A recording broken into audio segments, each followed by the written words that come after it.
ખરેખર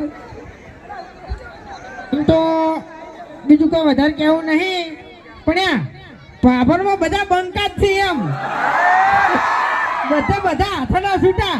હાલો હે ભૂમતા કાકા, હે આ બધા બંકા વૈકણ જમાયા છે. એના હરીફાની ચાની એજન્સીનું ઓપનિંગ થાય છે ને એટલે બે કોમ માટે આયા છે. શાના માટે? એક તો હરીફાની ચા લેવા માટે અને એક આપણી ટીમની ભેગી થવા માટે. હા એ વાત સાચી. બાકી જો તમને કહું, મેટર જેવું હોય ને મેટર જેવું, હાલો તો આ બંકાના પર્સનલમાં ભેડું થવાનું. હાલો. એટલે ગમે એવું હશે ને તો આ બંકા 2 કલાક ની થવા દે ને મેટર ફિનિશ કરી નાખશે તમને કહું હું.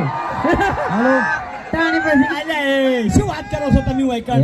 એટલે મેટર કરવાની છે એટલે વૈકણ શા માટે આયા છે?